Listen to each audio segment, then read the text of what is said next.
Welcome to Bump of the Night Society presents Exploring Your Society. I'm your host, Sean Bowman. And I'm Phil K. Today we have Tony Mikulski, a.k.a. Crowley, with us. Say what's up, Tony.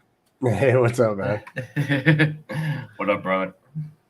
So, Tony, why don't you tell people how we met first off?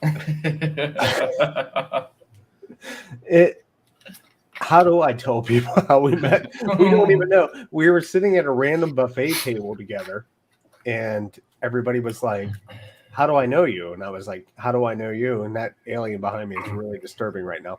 But it was like, we didn't know how the hell that we ran into each other. And it was pretty awesome because we all kind of meshed and just kind of like got along and just kind of did our thing. We're like, okay, we'll move past this.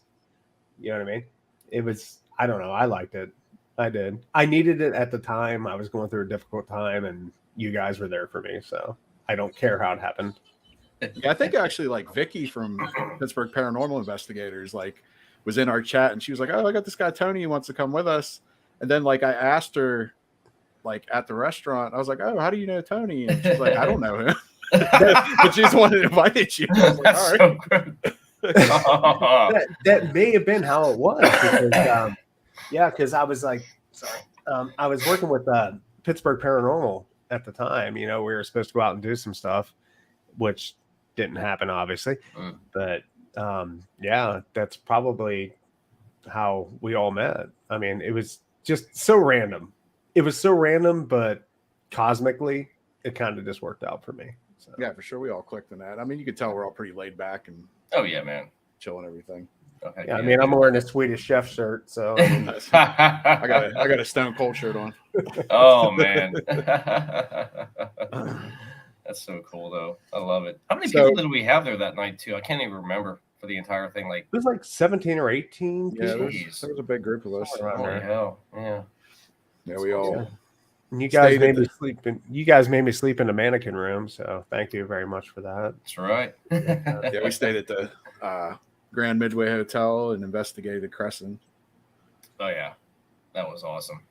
I love that place so much, man. Where you at? Where you? I'm about to ask Sean before I just interrupted you. Sorry. Oh, I was going to talk about your name, Crowley. Like, how did that come about? I know what it means, but some people probably don't. Well, it's actually whenever I started gaming back in the early 2000s. For some reason, I picked up Aleister Crowley's name because I read one of his books and I kind of got into it. And I became Mr. Crowley. And I was one of the top 60 players in the world on World of Warcraft to achieve the maximum level in the beginning. And Crowley just kind of stuck after that. So I was Mr. Crowley for many years. I went through some bad times with the Mr. Crowley thing. So we dropped the Mr. and I just became Crowley. I should have went to like Sir Crowley. Well, awesome. Crowley's now Zen, and I'm a Buddhist, and just kind of chill now. So very cool. How often do you practice that whole like Zen? 2 to 3 hours a day. That's amazing. So my living room is set up. I have a singing bowl. I have my meditation center. While I'm at work, because I'm a mailman, I listen to about 2, 3, 4 hours of Dharma a day, Dharma teachings. So Lama Surya Das, So yeah, Dzogchen. I just kind of, like I said, I'm going through a rough time in my life, man. I needed something, and this was my something, and I'm a happier, greater person now. So That's all. that's whenever I met you guys, is whenever I got into this, and Hey. that's just kind of like led my life to where we're going now. Love you guys, rep you guys, and you know what I mean. Can't wait to hang out again, man. Yeah, for sure. Definitely, man. Definitely, it's always nice how like the whole like paranormal field can like bring into so many people just randomly too, you know, and even like hearing some of your experiences, you know, with the paranormal. Like, what was your first ever encounter with the paranormal? Yeah, well, you heard that firsthand from my friend. Yeah, You know what I right. mean? That I grew up with. We've been Mhm. friends since we were 10 years old, and he lived this with me. Hmm. You know, and basically it was a house that we moved into, 200-year-old farmhouse. Still had a slate roof, or not a slate roof, but actually a thatch roof underneath the slate roof. So the house is well over 200 years old. Had no well, had nothing, had a cistern. We had a water piped in, and don't know what happened in that house, but whatever happened in that house was not good. I had at least 3 practicing neighbors that were witches, like for real witches, you know, doing their things and what have you around us. And that was my first experience. I mean, was moving into that house. It's a long backstory. I don't want to go into it because we don't have that much time. But I moved back in with my parents whenever I was 5.5 years old. And that's basically when things happened. I mean, it's hard to determine whether it was paranormal or extraterrestrial, some of the stuff that happened, but it was definitely, I think, both. So I think that house was maybe a hub, or, you know, we were chosen for something. So Nice. This is off topic, but somebody just said Phil looks scared. That was karma, actually. Oh, karma. That's funny. well, you should have seen Phil whenever we went out that night. I was looking at him pretty crazy too. So That's crazy. I mean, I could never imagine actually growing up in a haunted house, dude. I'd be pissing myself. Seriously. I mean, oh, it was. I mean, it's one of those things to where at first you're afraid, mhm. but then you kind of still yourself to it, and then at the end you're just pissed off. You're like, enough. You know what I mean? It's enough. I've had enough. We've dealt with enough. I'm done. That's it. And I've had a few experiences after that with doppelgangers, Mhm. UFOs. You know, I've seen some other stuff. I try not to go overboard because I am one of those level-headed people, and whenever people are like, you know, I've had 27 alien babies, and you know, I've dealt with 300 demons. I kind of fall out on that. You know what I mean? I'm kind of Yeah. like I'm kind of the antithesis on a lot of the stream yards that I'm on, lives that I'm on, because like I kind of write myself off at some point, you know, with Right. certain things. Mikey's asking you a question there. Absolutely. Absolutely. I feel that it's not so much extraterrestrial or paranormal at times. I feel like it's interdimensional. And some of the things may, you know, fall in between. You know, it's not so much a paranormal entity, it's not so much a ghost, a demon, or what have you that's invading your space. It's not extraterrestrial. It may be an interdimensional. And that's like a whole other philosophy that I have is, you know, whenever we started detonating nuclear bombs, you know, atomic bombs and atomic weapons, you know, we don't know how that may have affected alternate, you know, like not timelines. I don't want to say that. Universes, you mean, or Well, yeah, multiverse. Mhm. You know, kind of like not extraterrestrial, but interdimensional. We don't know interdimensionally how that may have affected other beings. That may have majorly, you know, affected their worlds, their dimensions, and what have you. And that's why they're here. You know, is because we've affected them way more than what we know we did. Does that make sense? Oh yeah. Yeah. Like that bomb may have dropped here and killed 200,000 people, done whatever else, but in a different dimension, a parallel dimension that's running, on a parallel timeline with us, maybe it's done like multitudes more damage there than it's done here. And that's why they're here now, is to make sure that we don't do that again. So I run deep with stuff. Just so you got to, man. I run way deep with things. So. Well, we mostly deal with spirits and that. And I know, like you were saying about the demons thing, that's definitely a common thing. Like everything's demons. Everybody thinks everything's demons. Mm-hmm. But that's the go-to. Yeah. It's a demon.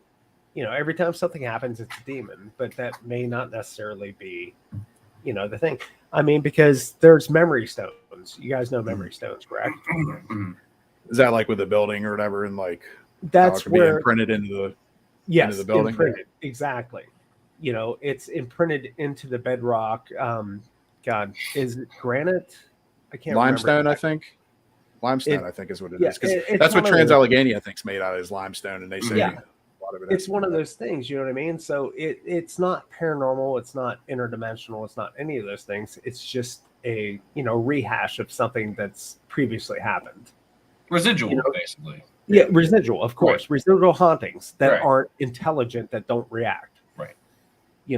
And there's so many depths that you can go into with paranormal.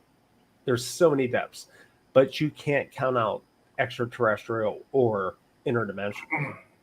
And that's kind of like one of my lay points, is you can't just say it's paranormal sometimes. You know what I mean? Because where do you draw that line? Exactly. Thank you, Mikey. But where do you draw that point? You know what I mean? Is, where do you say this is where it stops? This is what it was. This is what, made it occur, because we don't have answers. So in my mind, you have to keep open to all possibilities. Yeah. And I do believe in paranormal activity. Absolutely. Because we just had this, conversation, my daughter and I, with the whole Roe versus Wade thing. I don't want to get political or anything else, but we had this thing. When does an entity develop consciousness? When does it become a person? And that consciousness has to go somewhere. It's E equals MC squared. All energy, has to be transferred. Well, that's like, do you ever watch the show Evil? Yeah. Show. Yeah, see the season coming up. So did you see the episode? It was recently where they were trying to like see if your soul weighed anything and the person died, and if the weight would shift or whatever. I've seen that, but that's just, I don't feel like we have the scientific technology to. Well, yeah, I mean, I'm just talking about the TV show, but I'm saying like that same theory or whatever, is like when your soul leaves your body, like, do you actually like lose? Yeah, and there's been multiple studies that have proven that that's not a case. You know what I mean? That but how do you weigh consciousness? How can you put, a physical value on consciousness? You know what I mean? I can sit here and think something. How much does that weigh? Right. Yeah. I can sit here and feel something. How much does that weigh? I only have so much weight to put out there. So every time I think a thought or feel a feeling, do I lose weight? I wish that was the case for some people. I can lose a few pounds, so every time I think about it, it doesn't happen. Now, I've lost 40 pounds in the last 6 months. So congratulations! Oh yeah, brother, that's awesome, dude. Working, man, working. Oh man, so, that's crazy. So, now, do you think you think you could create something? Like, do you know what the Philip experiment is? The tulpas, what have you? Or the Philadelphia? Did you say? No, the Philip experiment, where I think it was in Toronto or Canada, something like that, where they tried to create a ghost, and they called him Philip, and they kept doing this over and over again, and like eventually they started getting results, like stuff was responding to it, and they basically created a ghost. That's kind of a tulpa. Okay. Basically, if enough people believe and put enough energy into something, it actually manifests into reality. That's even with Slender Man and that. They say exactly. It's the same thing. That's crazy. Like I said, I mean, energy has to go somewhere. You know what I mean? And if you're putting out that much feeling or that much belief or energy into something, it's possible. I mean, I can't say definitively whether it could happen or not, but I do believe it's possible. Yeah. Because we don't know what the human mind is capable of. Honestly, I think to actually create something like that it'd be terrifying, man. It really would, because what would happen once it's actually in full form? Then what? It's like, oh crap, what the hell did we just do? Well, I mean, there's been circumstances where that's, allegedly happened. Yeah. You know what I mean? To where people have created these tulpas, and these tulpas have kind of, it's kind of like a weird thing to where it's like, God, what am I thinking of right now? It's kind of like in the European community, they have, geez, I'm trying to think. I'm so terrible with this. Getting old. But basically, they created these entities that will help them succeed and gain wealth, to give them luck and stuff like that. And the governments have actually outlawed, these people for creating these golems. There we go. Right. They create these golems in these European communities, like the Lord of the Rings type of golem thing, or no. It's basically these golems are like eyeless, kind of just weird creatures that these medicine men create, and it's like out of clay or something, right? No, it's actually a physical entity. Okay. They actually live with the families. Okay. And there's stories about these, European communities that actually the law enforcement in those communities had to go in and go after these creatures, because after like 6 months, these creatures go mad and they start terrorizing. There was one, you guys are going to laugh. There was one that it actually started stealing panties. Was that you, Phil? Wait a second here, you son of a bitch. But it started stealing women's panties and terrorizing these women. And the local government went in and arrested the guy and supposedly eradicated this golem that he had. I think he just blamed it on that. But like I said, I go deep on stuff. So it's it's where do you draw the line between paranormal and extraterrestrial? I know you guys are more paranormal.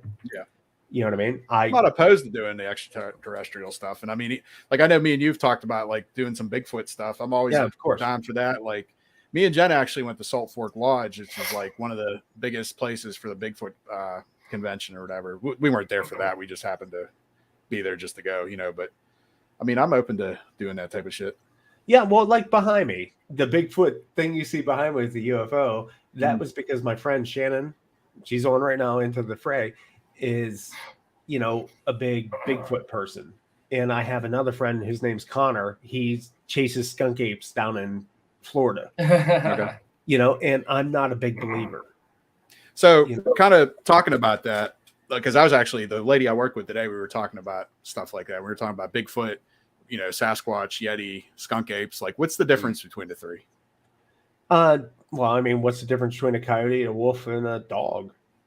Because I heard Yetis are supposed to be more aggressive, for one. That's what I heard too. And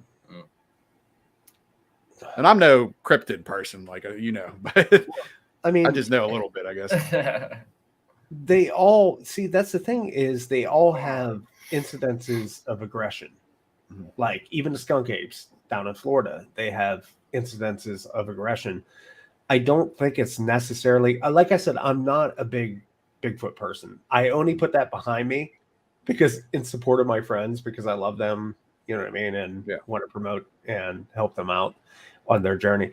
But I think it's kind of like humans. I mean, you got aggressive humans, you got passive humans, and you got humans that are just kind of in between. I mean, so what would, if you have an intelligent society, you know, which I guess Bigfoot would be, whether it's, you know, skunk apes, yetis, you know, or what have you, you're going to have, you know, different versions and different kind of, you know. So what would Phil be? I don't know. Give it to me. Give it to me. I'm still trying to figure. He'd be a fairy, probably. Phil would definitely be Fey folk. Yeah, for sure. I can see him as well. Yeah, I can see you as Pan running around with your little you know, flute, hello, your little flute.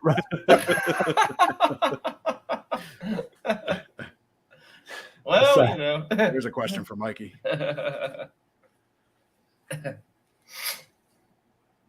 What do you do if you run into a grizzly bear up close? I mean, do you pull your weapon and shoot, or you just try to run, or you just go into the fetal position, like, you know, up the creek and get carried away by your underpants? I mean, that's like a question that I don't think anybody can answer. I mean, personally, if I ran into any intimidating creature in the woods, I'm always armed.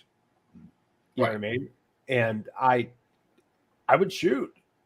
If you're, you know, aggressive toward me and coming at me and I fear for my life, I'm going to shoot. Oh, sure. I may not live through it, but that's just my opinion. I would shoot. Other people may, you know, curl up into a ball and be safer than I was because I presented, you know, a counter-aggressive, you know, response to that. Yeah. You know, I'm ex-law enforcement, ex-military, you know what I mean? And that's just my response. You know, I'm going to try to protect myself or the people I'm with. So I don't think there's any actual answer to that. You know what I mean? It's, what do you feel at the time? You know what I mean? Do you feel like curling up in a ball and maybe that's your best defensive technique? Yeah. Now, did you ever hear, I don't remember what it's called, but I think it happened in like Siberia or something, where like a whole bunch of campers went missing and they think something like the Donner Pass? Or something passed. Was it the Donner Pass? What do you think Donner that Party, could have been? I think Donner Party. I think that's what it was. The Donner Party. Yeah. Like I said, man, it's especially with technology back then and, you know, the ability to record, you know, absolute evidence of things. It could have been anything. It could have been Yetis. Mm-hmm. You know what I mean? It could have been. Honestly, my opinion, I think it was a bad decision. Okay. 9 times out of 10, that's what happens. Yeah. I think it was a bad decision. You went through a bad place at a bad time trying to cut corners, and I think your luck just ran out. That's my thing. You know, there's reports of cannibalism and everything else. Mm-hmm. I mean, what would you do if you're starving? Oh, geez. You know what I mean? That's a rough question. That's a very tough even question. Kind of similar to that, I guess, would be like Roanoke. You know, like Roanoke, everybody disappeared and all that type of shit too. Yeah, so I mean, I honestly think the Donner Party or what have you, if that's what we're speaking of, or if I'm incorrect. Yeah, I don't know what it's called. Or wait, actually, you're speaking overseas, correct?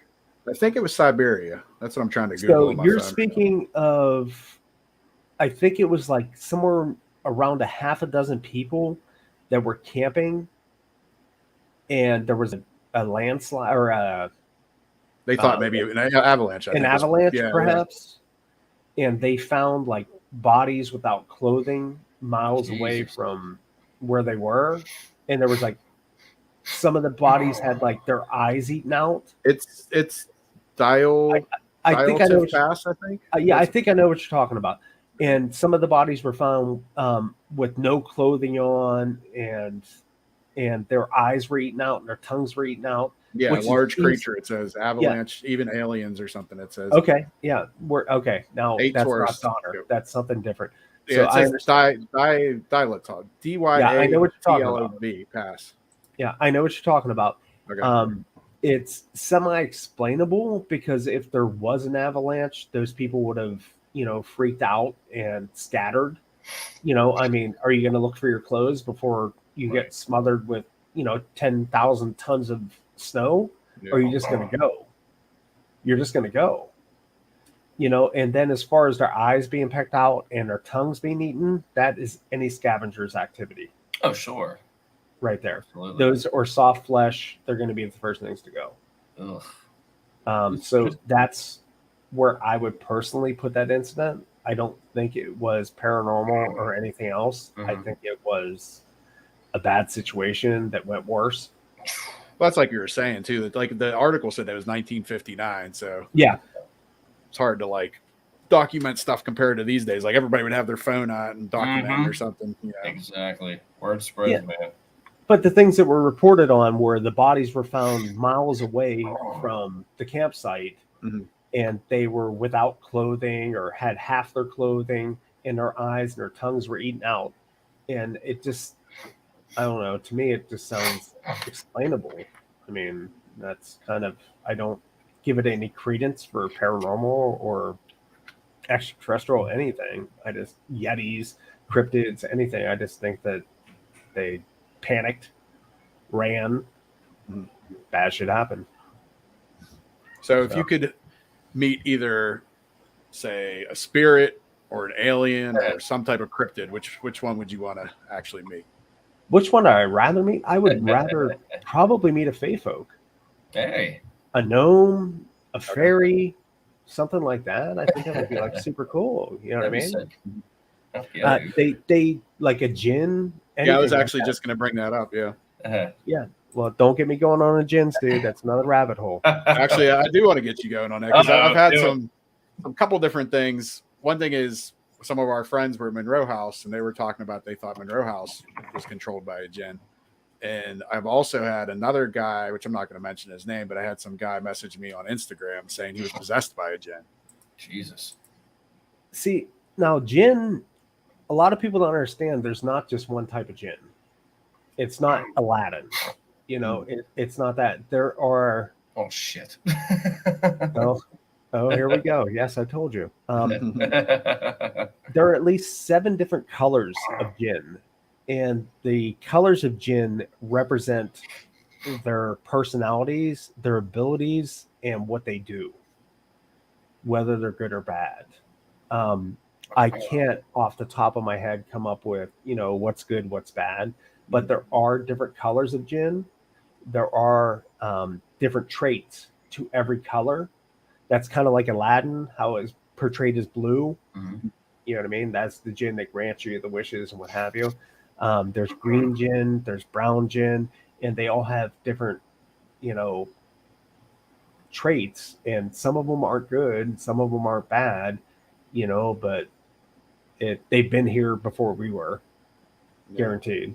So that's I'm not going to try to go down the rabbit hole too deep on that because my knowledge is in my head, but translating it to my mouthpiece is not so good. But I do know there are definitely at least 6 or 7 different colors of jinns, and they all have different personality traits. So which is the ones to avoid? What colors? I believe the red jinn, the brown jinn. I think those are the bad jinn. Okay. I'm not going to stake anything on that, but that's kind of my understanding. Like I said, usually I have notes in front of me if we're going to talk about things, you know what I mean, what have you, because I do have the knowledge in my head, but I can't instantly recall it sometimes. Right. So I've gone down these rabbit holes and I've delved into all this stuff. But yeah, there's definitely different colors of jinn, and they do have different abilities. And I believe the jinn are kind of fae folk. They've been here. They've kind of set the pace of where we are and what we do and how everything's controlled. So do you think a jinn could possess somebody? Like I said, I had somebody claiming that they were possessed by a jinn. Yeah, I guess so. I mean, it's kind of like, say we're on the same team. Okay. And I'm in your head. And I'm like, this is what we need to do. This is how we have to do it. kind of thing. You know what I mean? So are you possessed? Kind of. Kind of like Venom or something. Well, no, it's just like I said, if we're on the same team, you know, and we're fighting against what we believe to be a common enemy or what have you, I mean, I'm in your head and I'm like, hey man, we got to do this. You know, this is what we have to do. This is who we need to take out. You need to do this. You need to do that for us to succeed. So are you possessed? Kind of, but not really. If that makes sense. You know Well, what I mean? do you know anything about Venom, like the symbiote and all that, like how like attaches to the person and controls them, like something like that? Kind of, I was trying to allude to, I guess. No, I got you. That would be more of a demon. Yeah, I say so. In a way. Yeah, that would be more of a negative entity. Because whenever you say possessed, I mean, possessed to me doesn't necessarily mean negative. No. Or evil. You know what I mean? Mm-hmm. So it's kind of like whenever you kind of brought the Venom thing, that kind of took it negative, evil, you know what I mean? Malicious intent. You know, you can be possessed to do something good. Oh, sure. You know, or to do the right thing. There could be, I'm not a religious guy, but I mean, there could be an angel that possesses you. Right. You know, that leads you on this path of enlightenment and helping and being there for somebody. So, you know, you're saying possessed, but it's kind of like in a negative connotation, I guess. Well, I'm just telling you what the guy told me. He said he was possessed by it. I don't know. I mean, I've never looked into jinn possession.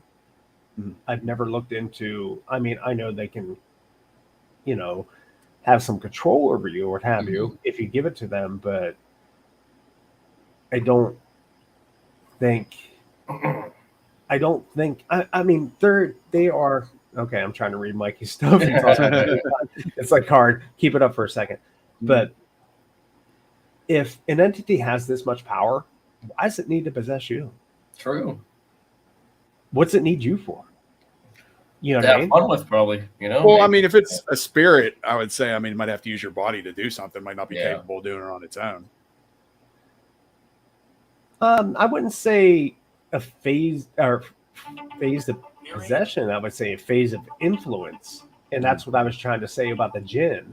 I don't believe it could be an act of possession. It may be an act of, you know, influence. Mm-hmm.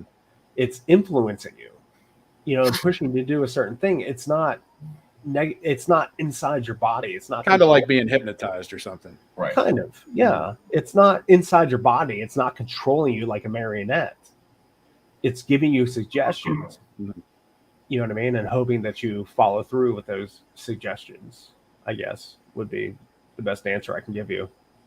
Okay. So, I mean, I'm not an expert, and I hate when people ask me this crap. I want to learn more about this stuff. I think you know more about that cryptid stuff than we do, but yeah, that's. I've been in this for a minute.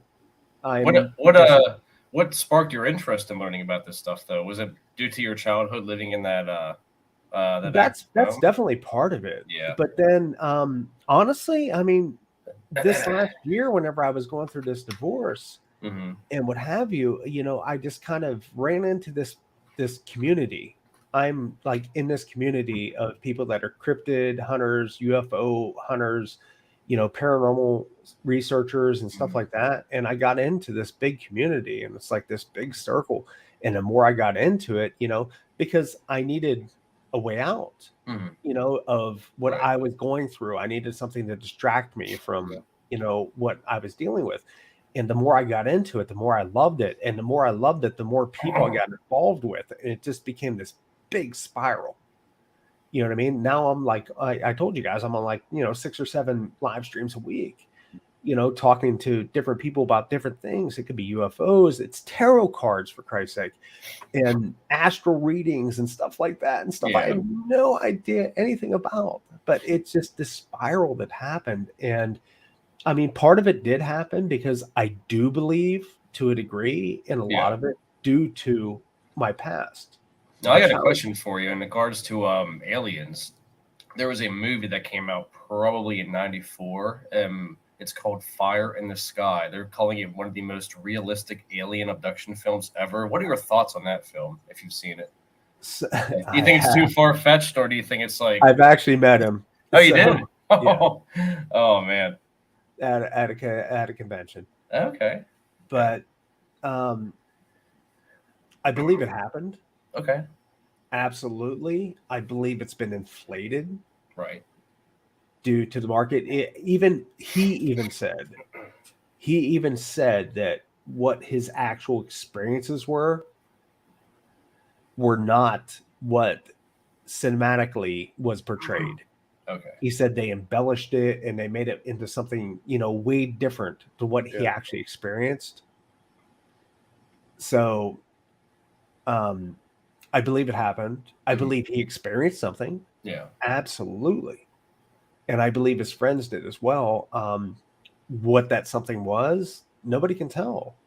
I mean, you can't prove or disprove something. Mm-hmm. You weren't there. You don't have video proof. They don't have video proof, but you don't have proof to say that it didn't happen. Yeah. They did experience something. I met him, and he honestly believes and feels from the bottom of his soul that what happened to him happened to him. Yeah.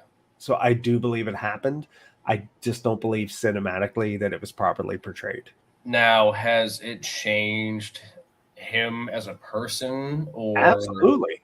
Yeah, Absolutely. that would have such a insane effect on somebody. I don't even think you'd be able to carry on a regular life from that. Well, definitely would change your whole perspective for sure. Oh, definitely, dude. Absolutely.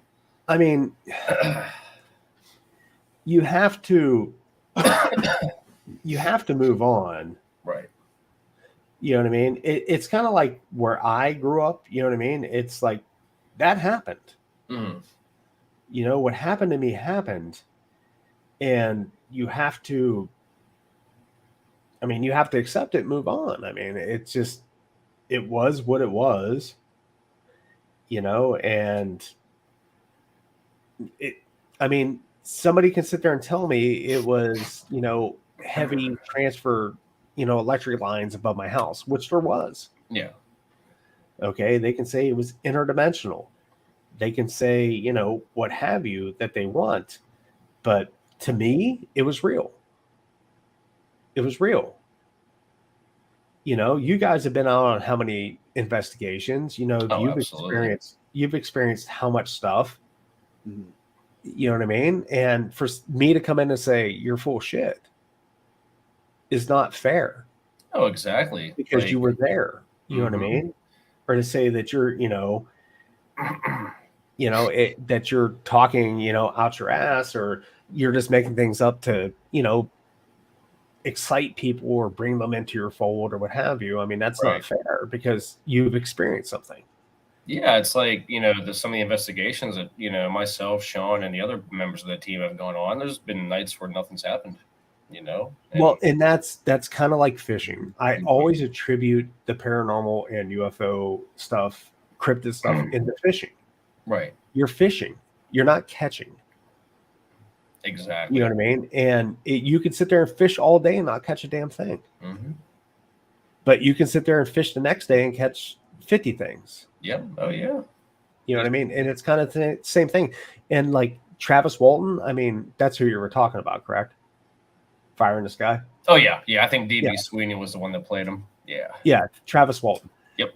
And he experienced something. So how do you take that away from him and say you're full of shit? No, absolutely. I have a friend, his last name's or a guy I know, not so much a friend, but his name's Bledsoe. I don't know if you heard about the Bledsoes, but they were down south and they have a bunch of UFO stuff that has happened on their properties. I have had actually actor friends that have gone down there and make documentaries and what have you. And if it's that prominent to them, who are you to say that it's not real? Mm-hmm. Oh, yeah. Well, do you know anything about the Skinwalker Ranch? I do, actually. Because talking about that's what it reminds me of. I lived in Vegas for 20 years. Okay. And I've actually been out there, and I actually know the author of the book. So I've never been to Skinwalker Ranch. I've been to the gates, which is basically where everybody gets to. You know what I mean? I've never seen anything out there from the outskirts, but how can you have such, notoriety? If you look back to the possession and the ownership of Skinwalker Ranch, why would these people, Bigelow, he's a billionaire. Why would you buy this property in the middle of freaking nowhere if nothing's happening? Yeah. There has to be, some kind of, now that the military owned it, whatever else. I mean, there has to be something going on there. Now, is it close to Area 51? I don't really know. No, not really. Okay. No, it's in Utah. Area 51 is in southwest Nevada. Okay. I've actually been there too. You have? What's it like? I was the Air Force. Oh, I was really? in the Air Force. I was photosensor. So, oh man, that's crazy. Is it a big of a deal as people make it out to be? No. No. Nothing really. Oh my God. It's like, No.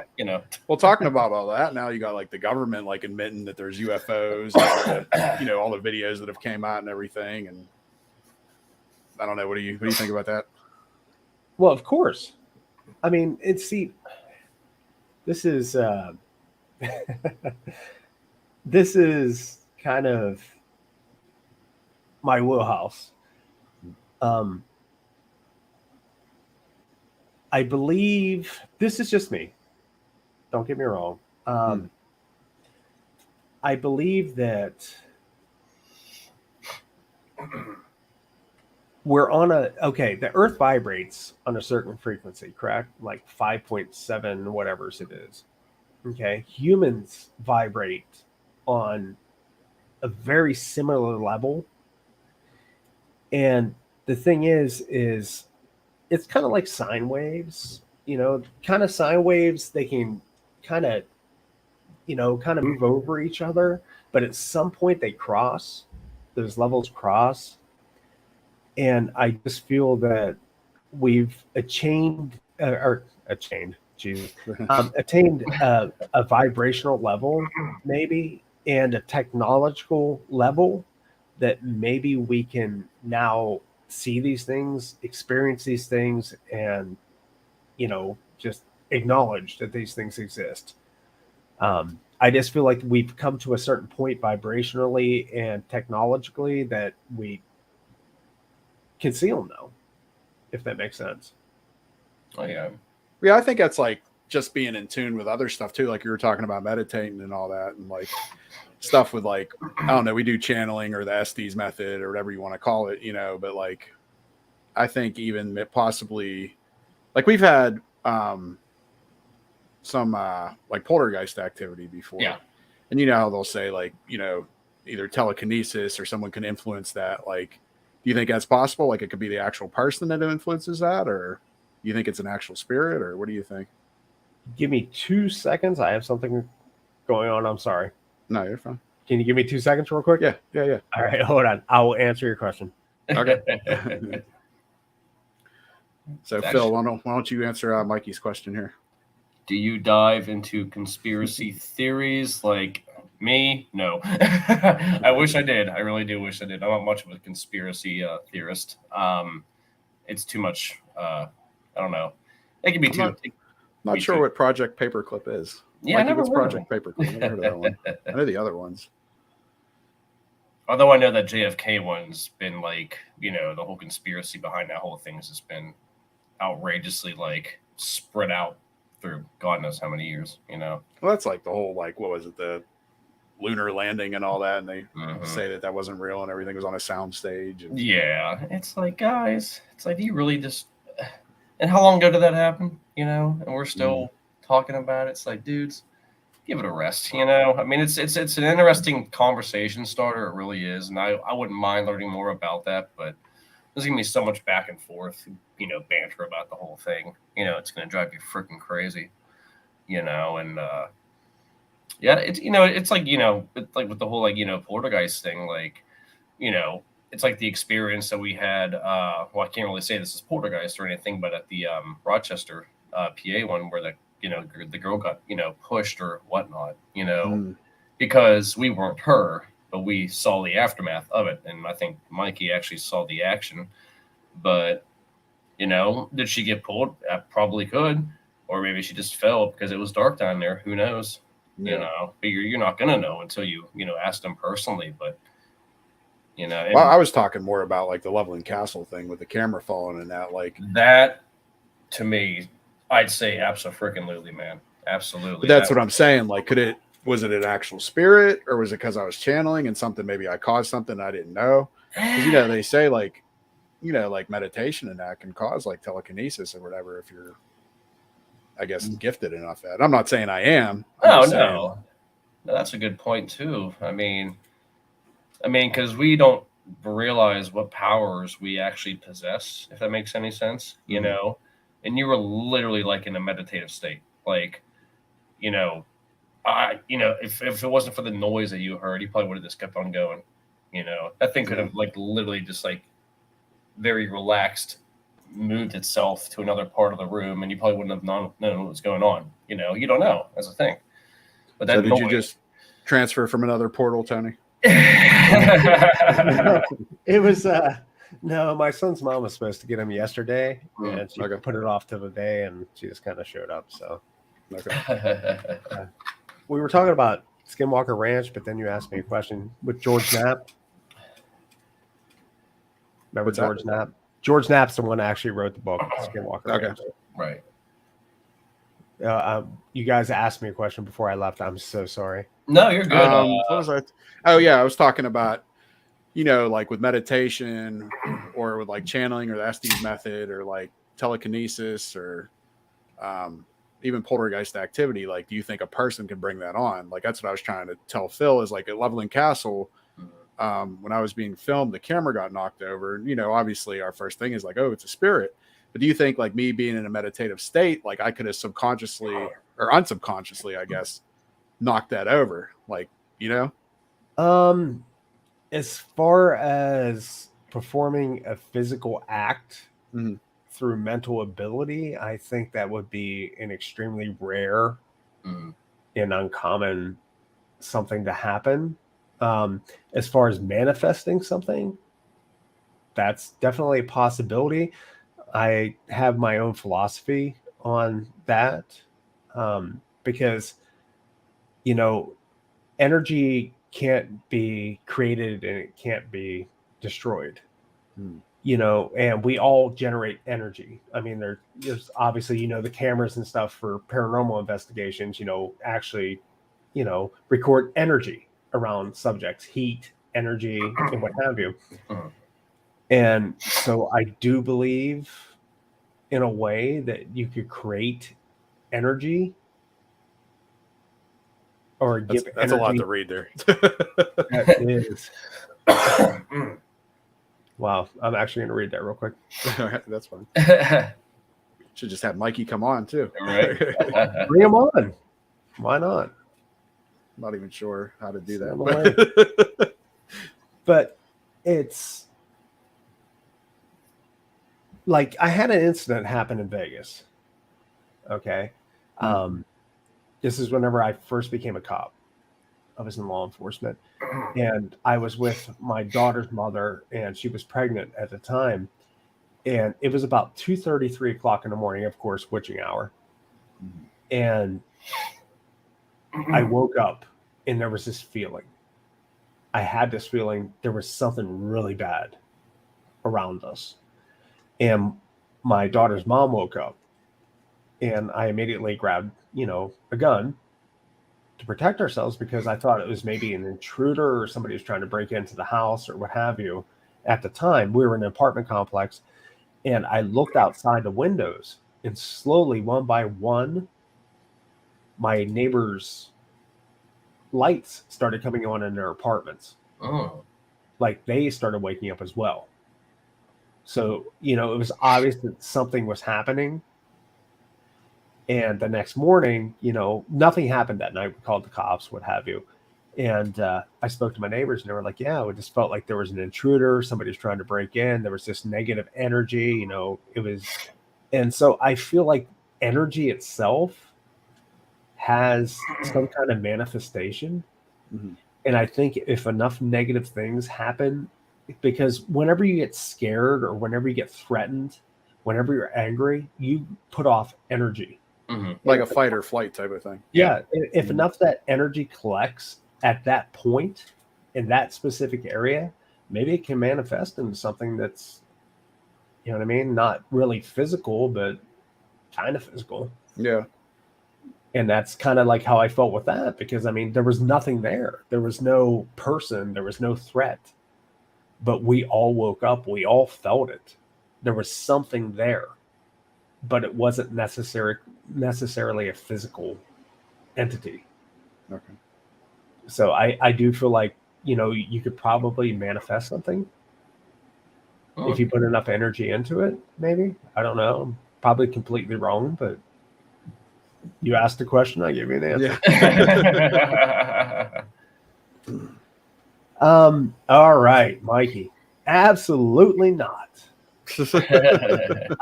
MK Ultra, dude, I'm out. Project What is Paperclip, Project I'm Paperclip? Do you know what that is? I don't know what that is. I don't even want to get into all this. I do. I hate going down this road with this stuff. I hate talking about, you know, alien babies and, you know, these governmental experiments and all this stuff, because I actually know people like Jim Goodall. Do you guys know who Jim Goodall is? I've heard of the name. I don't know who he is now. He was actually one of the predecessors to the SR-71 Blackbird, the fastest supersonic plane that's ever flown. Oh yeah, I know. Like yeah, I heard about him. Yeah, I actually know Jim Goodall. He's on my friend. He's one of my friends, and he would plain out simply tell you no. You know what I mean? He'll be like, "This is what I dealt with." He has pictures, black and white pictures. He posts them on his Facebook all the time. These black and white pictures of these experimental aircraft that they had like 50, 60 years ago. You know, and he's like, there's no UFOs involved. It's our technology that, you know, we've been working on for, you know, years. I mean, think about it. We dropped a nuclear atom bomb how long ago? Mm-hmm. We came out with Germany came out with the first jet aircraft in the 40s, for Christ's sake. You don't think we've gone any further than that in 80 years with the way the technology leaps have gone? Can you imagine a cell phone 80 years ago? Oh, geez. So look how far we've gone. I mean, our cell phones today, your cell phone in your pocket is more powerful than a computer from the 1960s. Yeah, that's crazy. You know what I mean? So, yeah, I feel so bad because I actually know some people. I'm not going to throw out names, but I actually know some people that claim to have alien babies that are part of the alien, you know, hybrid project stuff and what have you. And I love them, but man, I just can't wrap around it. I can't wrap around it, man. That you have reptilian babies. And yeah, I was going to say something about that too. You have reptilian babies, and I can't. I could be completely wrong. And by God, if I'm ever wrong, I'll be like, hell yeah, right on you. I will. But there's a certain length I can go to. It's kind of like the Bigfoot behind me. Yeah. You know, I'm not a Bigfoot guy. I'm not, you know, and it's just, but I'm saying that I'm going to leave the door open because I can't tell you you're wrong and I can't prove that you're wrong. So you could be right. Mm-hmm. You know? I think he's definitely probably one of the more explainable cryptids out there. Like I could see, I mean, I could definitely see something in the deep ocean or something too, or maybe even like a Loch Ness monster or something like that. Because I mean, they say that was like a plesiosaurus or something. Maybe it's just one that plesiosaurus. Yeah, that like, you know, they never caught or saw or whatever. And same with like, I think even like a megalodon, I think would be possible. You know. Well, it's you have to see. God, I'm a hunter. You know, and even though there's woods, it's not that easy to hide in them all the time. Right. You know what I mean? And at some point, somebody's going to see you. It depends on the woods, though. It does, but I mean, if you're a 600, 600 pound creature, somebody's going to see you at some point. And with today's technology, with trail cams, with cameras, cell phones, I mean, and don't get me wrong, I understand if a 7, 8 foot, 9 foot Bigfoot walked up to me weighing 600 pounds, the last freaking thing I'm going to do is think about grabbing my phone to take a picture because I'm going to be shitting my pants. Well, if you have Jen with you, I'm sure she'd take a picture. She might take a TikTok. That's like, did you ever hear this story about when we were in Gatlinburg and a freaking bear came at us? Oh shit! I heard. She has it on video. Like you can't really see what the hell's going on because she's like running and there's just the camera shaking and everything. But yeah, I'm going to take a picture. There's a bear coming right at us. I don't know, man. But see, that's kind of kind of like solidified my point because you got that crazy one mofo out there that's going to say, you know what, fucking, I'm taking a picture. I don't know if you guys how you feel about cussing and stuff. So yeah, you're fine. Go for it, dude. Well, it's because you got that one crazy person that's like, fuck it, dude, I'm taking a picture of this. That's by now would have not happened. You would think so, yeah. You know what I mean? That one crazy person, that one hold my beer. You know what I mean? And that's where I kind of like, if my philosophy on Bigfoot, even though you didn't ask, would have to be interdimensional. Right. Have to be interdimensional. Yeah. There's no way that it could possibly physically live here, survive, and leave no physical traces of its existence. There's no way. I wonder when the last actual photo was taken of Bigfoot. Like the only photo I even care about is Patterson Gimlin. Okay. Gotcha. That's the only one that even right. Yeah, the original. I mean, it's at that time. I mean, there's been people that have debunked that. The last guy, he actually said, "Oh, I created that suit. I'm the one that made it," and he actually had legit credentials for doing that because he was a costume designer from back in those days. But that was actually even debunked. And then you have people saying like the musculature of that, in that footage and the way that it moved and how it moved, it just wasn't physically possible for a human being. So. Oh yeah, like how tall is Bigfoot supposedly? Between 7 to 9 feet usually. And there are people out there who can fit that height criteria. Maybe not like the 9 foot, portion, but there are people out there that are like, between like 7 and 8 feet tall who are, So you're gonna waste your time. Exactly. That's what I was thinking too. Hey, I'm just saying that it's funny because like how I just brought up the whole height thing. I was watching on YouTube. There's a cop who's in like, I forget what country, but he's the tallest cop in the world. He's like 7'6", and he loves how big he is. He's freaking huge. I'm like, you put him in a freaking Bigfoot, costume, he'll scare the hell out of people. Well, it's pretty cool because there was a video. God, I can't remember. Yeah. See, you guys caught me so unaware with a lot of this stuff, even though I knew this was coming up. But I know a lot of stuff about a little bit of things and a little bit of things about a lot of stuff. But there was actually a video that showed a Bigfoot like scaling a cliffside. Oh. And the rate that he was scaling that cliffside and the strides that he was taking, it was impossible for any human being to be doing that. So, shit.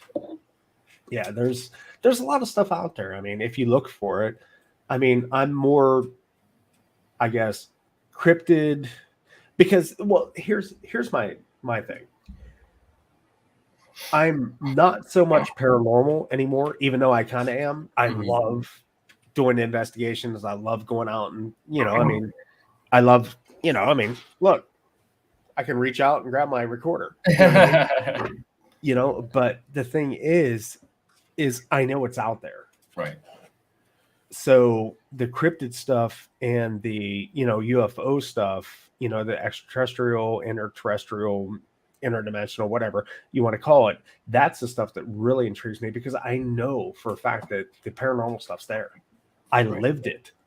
I lived it for God, how many years? 9 years of my life in a poltergeist house with physical activity where I got stuffed under a bed our basement door got partially beaten down. Just stuff happened all the time. My friends, you met my friend. He told you. Yeah. You saw his face whenever I told you about that house, and I questioned him about it. What did he say? Right. You saw his face.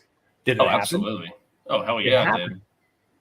You know what I mean? I'm not the only one that was there. I have people that, and he's a colonel in the U.S. Air Force. You know what I mean? He's not some, Jimmy Joe guy living on the street corner. I mean, he's an educated, responsible person. And you saw his reaction to it whenever I asked him about it. He looked dead at you and said, yeah, it happened. So going off of that, what's the scariest thing you've ever had happen to you paranormal wise?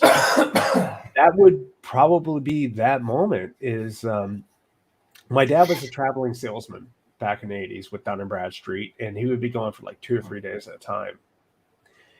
And one day he was gone, and it was my mom, my sister, and I.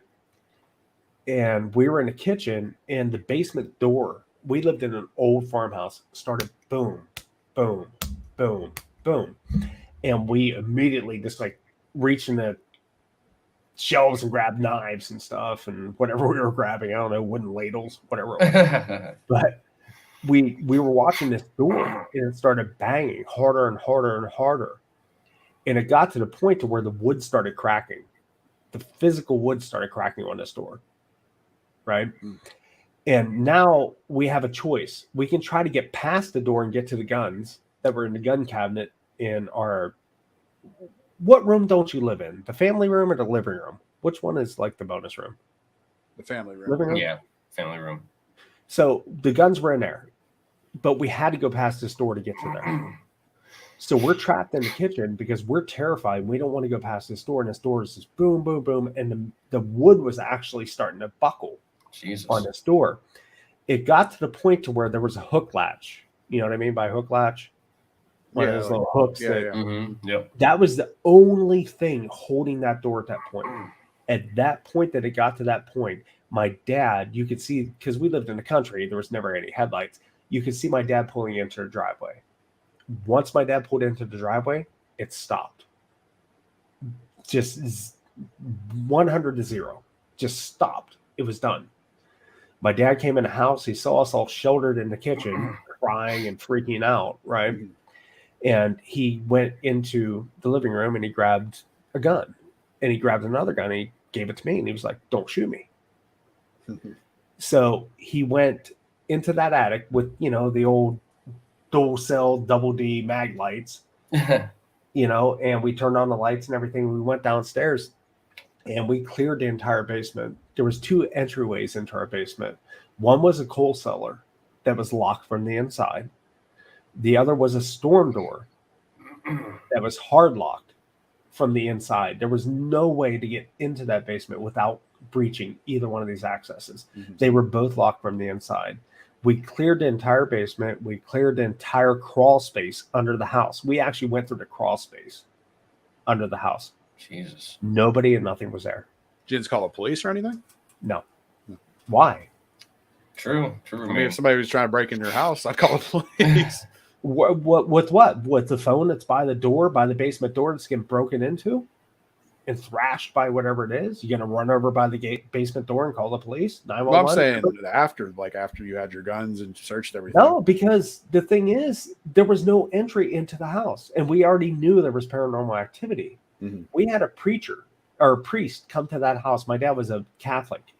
We had a priest come to that house, bless that house. My father asked him if he'd want to stay and have a cup of coffee, and that priest looked him dead in the eye after he blessed the house and said, I don't feel comfortable here. And he left. Wow. Who are you going to call, man? True. No. Shit. The police, what are they going to do?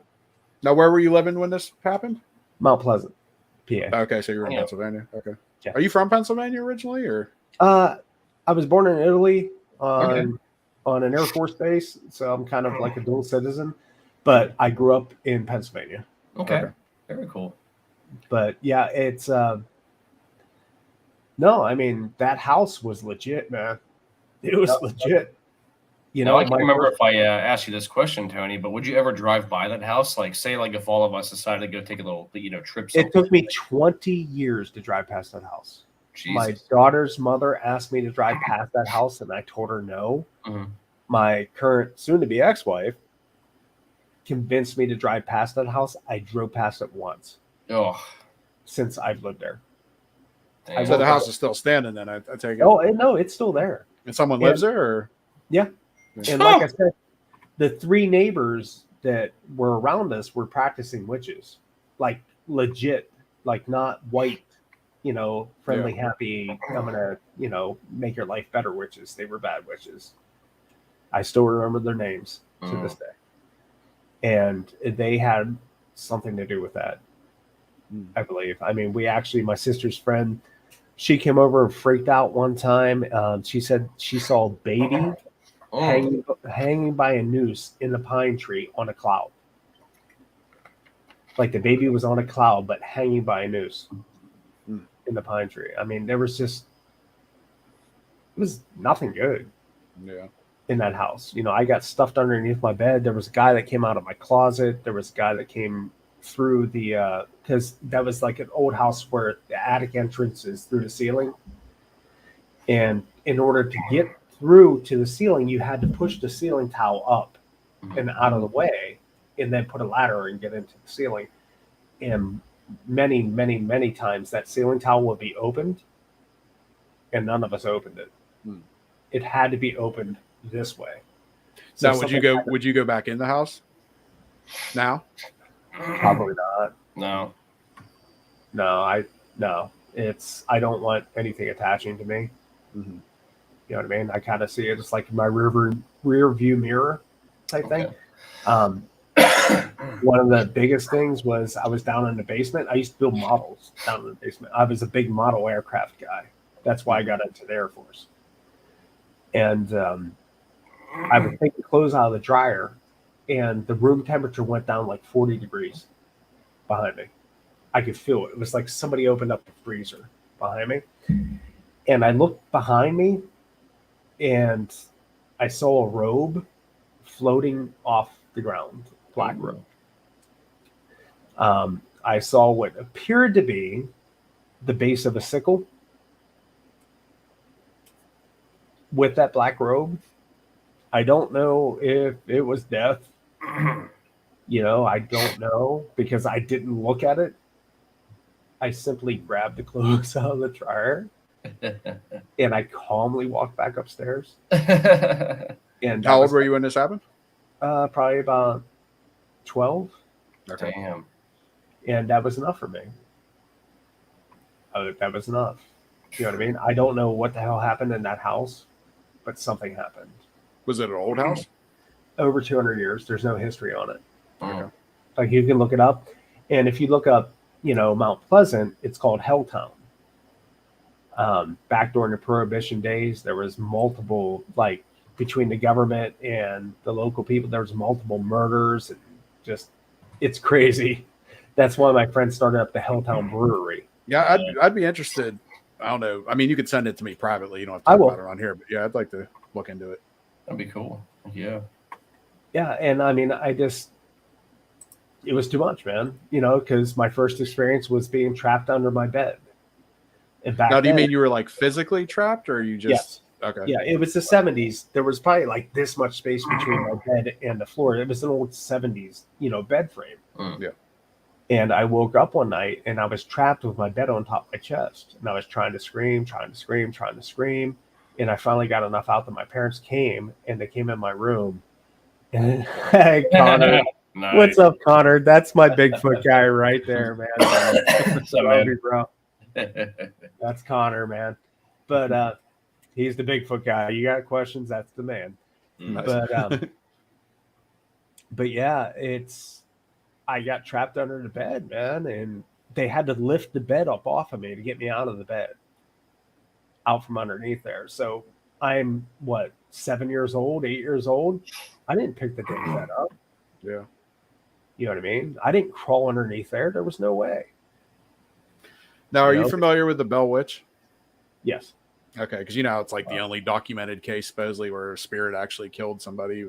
Yeah, that's why because it kind of reminds me of like something like that, like how it was that powerful to like do stuff to you guys,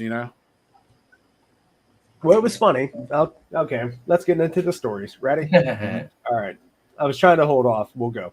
So, basically, there was mainly 4 entities in my house. Okay. One was the guy, one was whatever the frick it was in the attic. And it would open up. This is the one my buddy was talking to you about, Phil. Oh yes, Is yes, it yes. would open up the attic entrance and it had like red eyes and it would stare down at us. I actually jumped up with a bat and hit that entity. I hit it. There was no marks on the ceiling. There was no anything. I clearly hit something enough to wake my parents up to come in. But you felt like a force, like as you like I something hit solid, something. yeah. I hit something.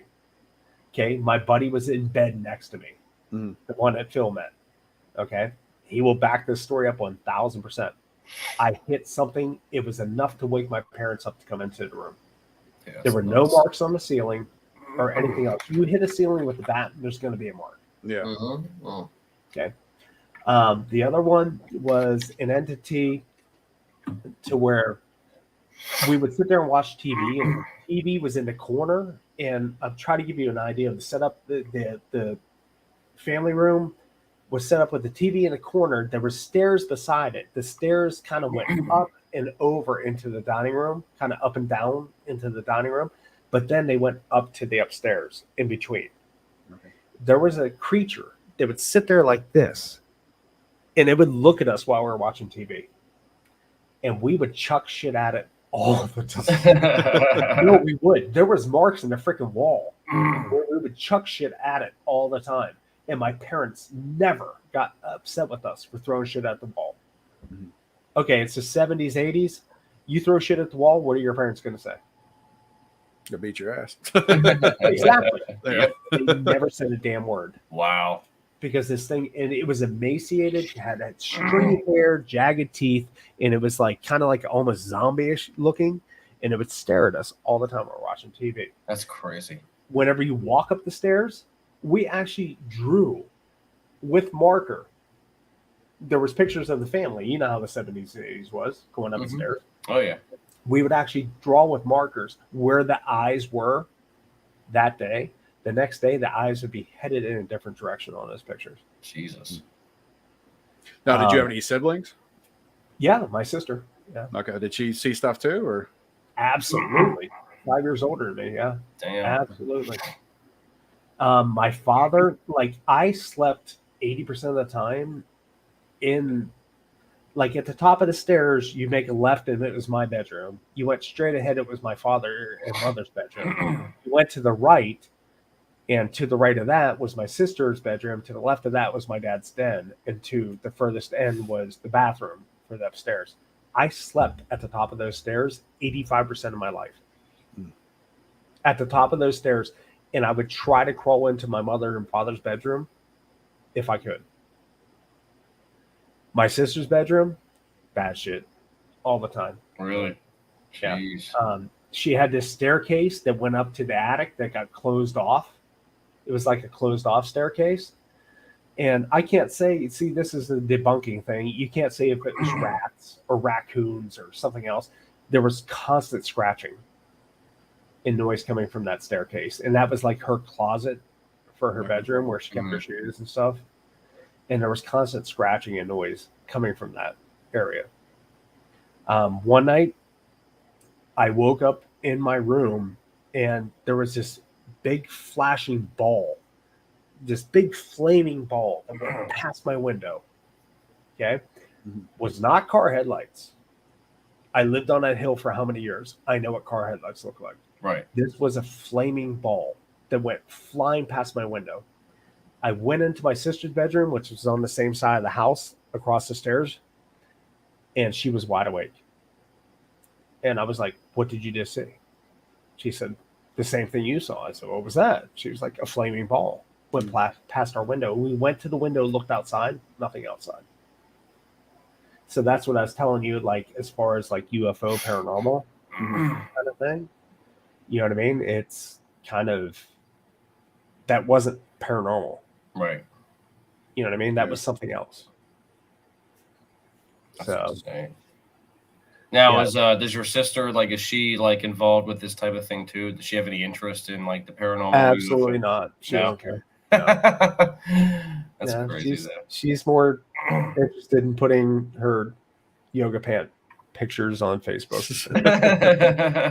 That's another story. That's another scary story that I won't get into. But no, it's actually my friend Robbie that you met that owns the brewery.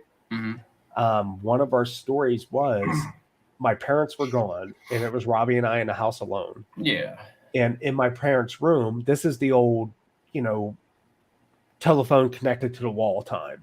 It wasn't like cordless phones. It wasn't got the old rotary phone going on. Yeah, exactly. Well, it was it was actually a rotary phone. Yes, it was. And we were in my room adjacent to my parents' room, and we heard this phone start making noises. Mm. And it was making animal noises, like kind of primordial animal. I don't want to say animal because it wasn't a specific animal. It was kind of like primordial, just kind of noises. Mm-hmm. And we went in a room, my parents' bedroom, and we grabbed the phone and we yanked it out of the wall. We unplugged it and we sat it on the bed. Right? Damn. You can ask my friend Robbie about this because I'll take you back there and you can ask him about this. And we left the room and it started making noises again.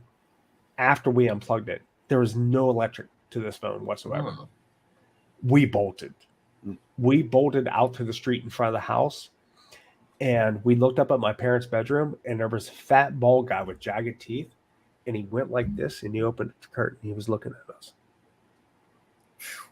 And we actually looked that up in the Satanic Bible or whatever the hell we were looking at the time. And it was actually one of the demon hierarchy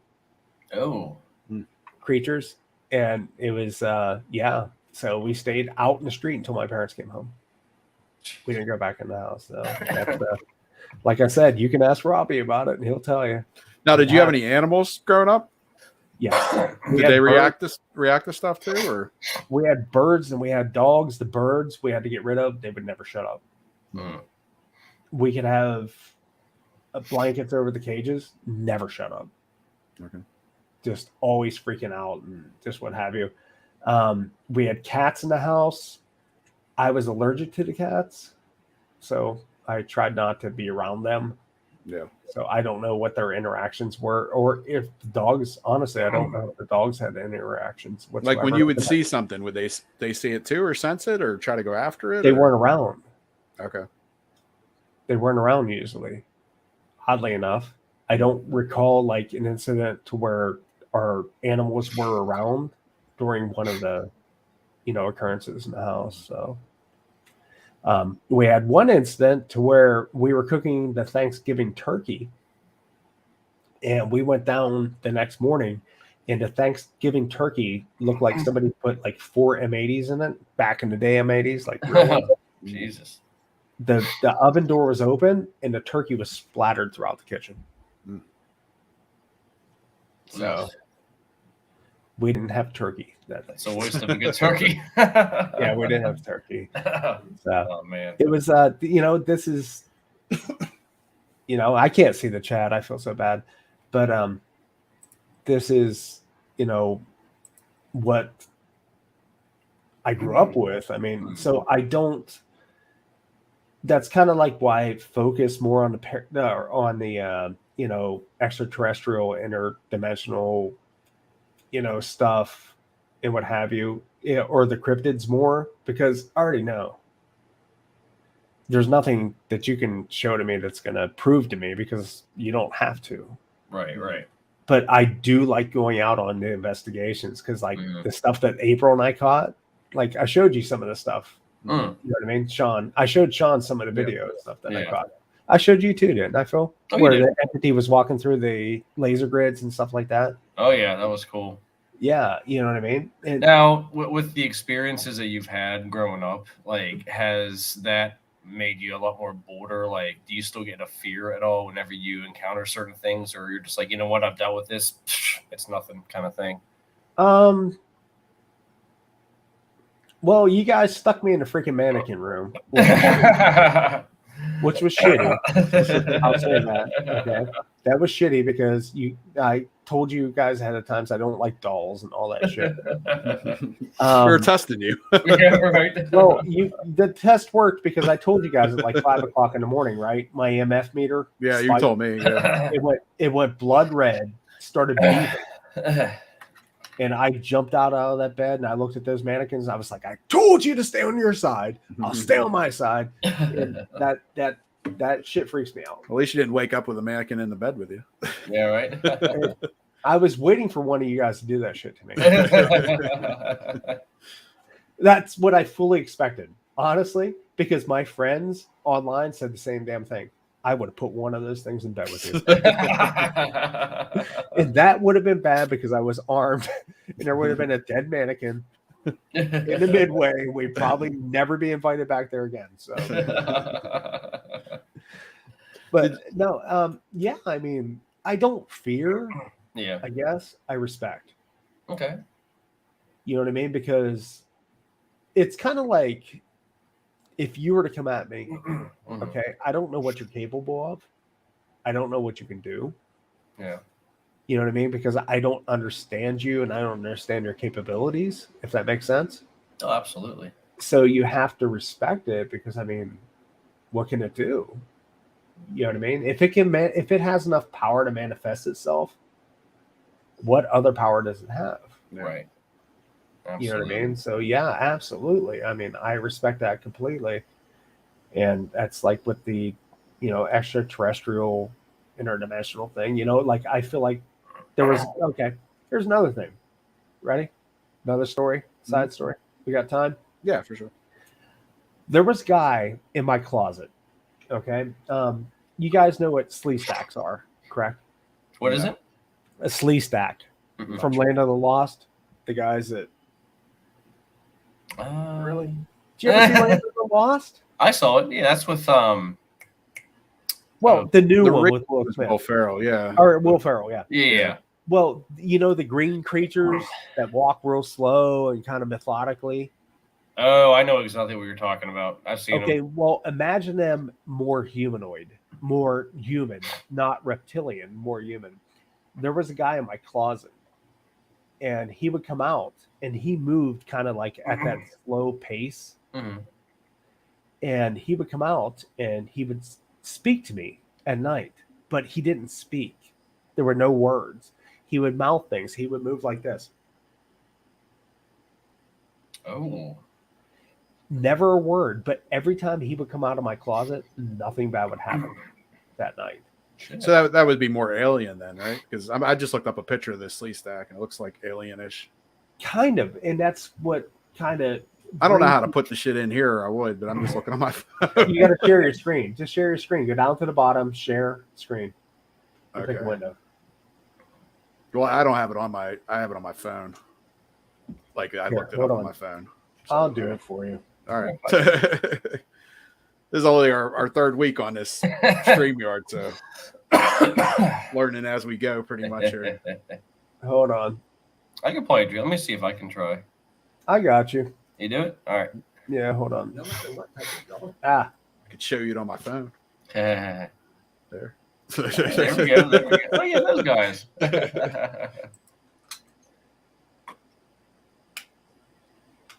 Hold on. Keeps going to videos. I don't know what the hell's going on. Here, I'm just going to share this. Hold on. Share screen, window, tab. Here. Okay. See it?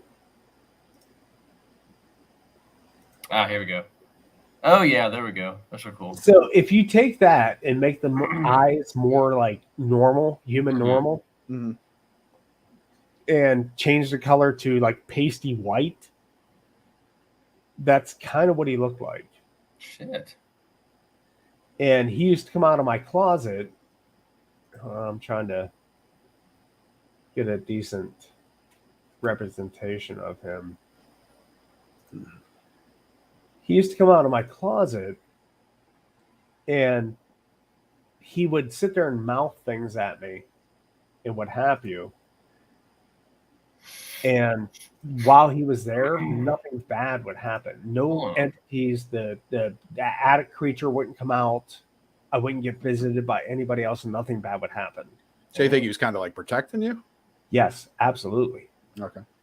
And he would try to, like I said, he was trying to speak or trying to communicate in some way that I couldn't understand. It wasn't, there was no, telepathy or anything else. You know what I mean? There was nothing like that.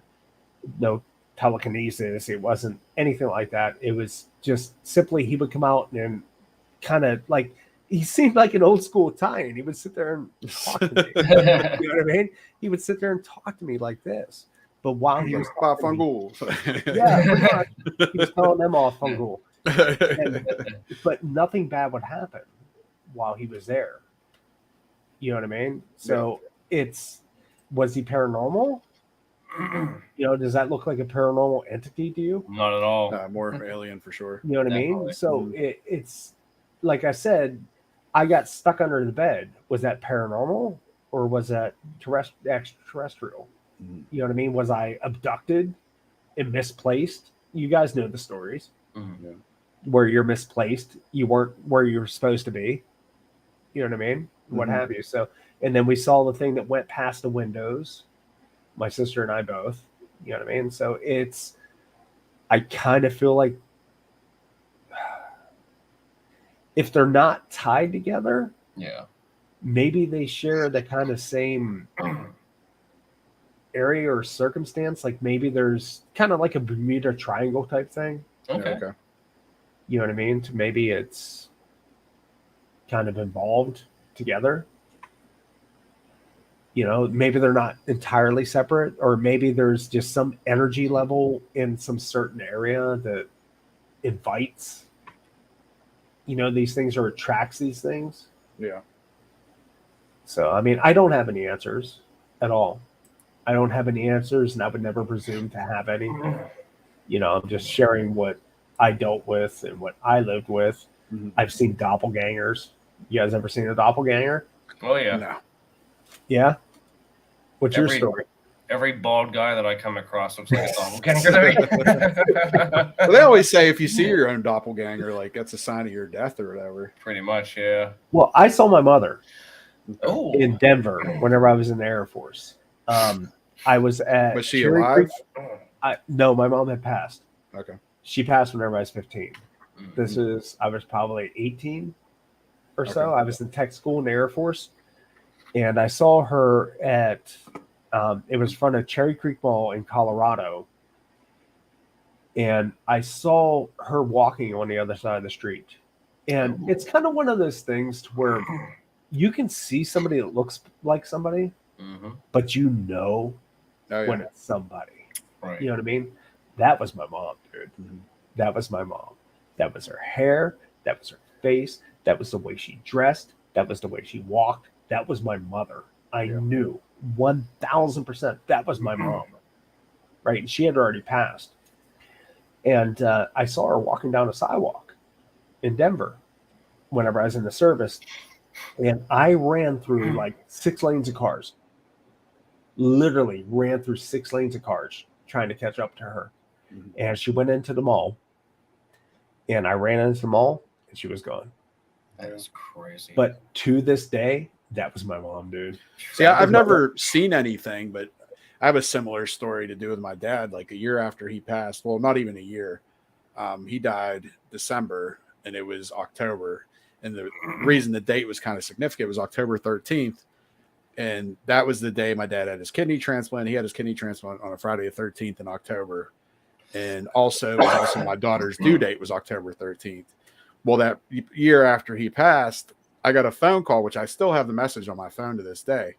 And you can't tell what he's saying, but it's his voice. And like my mom was alive at the time. She's not alive now. But I let my mom listen to it. I let my brother listen to it. My kids, like everybody that knew his voice thought it sounded just like my dad. You just can't tell what he's saying. And it happened to fall on a date that like was pretty significant, you know? Did you keep it or? Yeah, it's on my phone still. That's freaking awesome, dude. Yeah. Yeah, man. And see, that's what I try to tell people, man, is, like I said, energy can't be, destroyed or created. It has to be transferred. It has to be transferred. Right. So we all have energy, obviously. We have energy inside of us. Whenever our body dies, it has to go somewhere. It has to do something. Me being a Buddhist, I mean, I have my certain beliefs on where it goes and what happens, but that may not be correct, or it may not, be the 100% what happens. But dude, it has to go somewhere. Your conscious has to go somewhere, man. You just don't disappear. Now, do you believe in reincarnation? I'm a Buddhist. Absolutely. Okay. We're all reincarnated, man. Right. That's karma. Where karma came from. What you do today determines what's going to happen in your next lifetime. So whenever you ask yourself, why is my life shitty? Thank yourself for being a bad person before. That's my belief. And I've asked myself that question many times. I'm going through a lot of stuff right now. Philip knows. You know what I mean? I'm going through a lot of stuff, man. And I used to ask myself, why? Why? Because I fucked up. You know what I mean? I fucked up. And my purpose on life now is to not fuck up. And I want my next incarnation to be a better incarnation. Now, do you think you could be reincarnated as like a bug, or do you think you'd come back as a Absolutely. human, or Why not? anything? Okay. Absolutely. Why not? Like a plant? Why not? Okay. Well, they've actually proved that trees and fungus have neural connections beneath the earth. That's actually been scientifically proven that they communicate. Now, do you think you could be reincarnated as like a different, like an alien or something? Who's to say? I mean, really, I'm not trying to go way out. I'm going to sound like some psychotic weirdo, but no, do you know any answers? No, I'm not saying I do. I'm just asking a question. Well, that's what I'm saying. What I'm saying. Do you know any answers? So can you answer that question? Because you don't know. You don't know what's possible, what's out there, you know what I mean? You don't know. So, it's kind of a hard question to answer because I don't know. Well, I've always kind of thought like if you found out the meaning of life, like that would be it for your life. Like you die because you knew the meaning of life, like. But you can't just die because your consciousness has to go somewhere. Your energy has to go somewhere. Your body produces energy. You have something that has to be transferred. It can't be, like I said, it can't be created or destroyed. It has to be transferred. Where does it go? Where's it go? Right. You know what I mean? I don't have that answer, but it goes somewhere. So who's to say where it can go and where it can't? You know what I mean? Yeah. That's kind of I don't know. I'm new to all this, man. I'm new to all this, and I'm trying to understand as well. But the simple fact is like I said, I just don't believe, I cannot believe that our consciousness just ends. I can't believe that. Right. Can't. How many episodes of Deja Vu have you guys had in your life? Numerous, for sure. Yeah. Oh yeah. You know what I mean? Where you've been there. Or that dream that you had, for a fact you've seen that place. You've been in that place. You know what I mean? So, who are we to say what's possible or what's not possible? I've had a recurring dream for many years. And it's a strange dream. It really is. It involves like friends' places and like spacecraft, and it's just this craziest dream that I've had, and I've had it so many times, but I know I've been there. It's not a dream. Well, see, I was raised Catholic, but I don't really practice anything. I believe in God and everything. Yeah. But, one theory, with Catholicism is like purgatory, which I don't know. I kind of could see that being like our current state is like we're in purgatory because, if you do good, you're going to end up here. You do bad, you're going to end up there. Like we're already in purgatory, Well, see, that's the thing. My dad, I told you, was Catholic. Yeah. My mother was more of a Christian. My friend that Phil met, his mother was hardcore what the fuck ever. Like, I swear to God. I went to like 20 different churches. There was people speaking in tongues. Like Pentecostal. Jen's family was Pentecostal. crazy shit. People speaking in tongues and passing out and this, all this. I've subjected myself to all this stuff. Okay, and I just decided it's not for me. You know what I mean? It's not for me. I just don't feel that. I don't know. I just feel like they want too much control over their narrative. You know what I mean? To be objective, I guess. You know, so I've chosen not that path. That's why I told you, I guess, I'm a Buddhist now. Because it's not a religion. It's a belief. It's a philosophy. It's an ideology. Now, were you raised Catholic or? I was raised...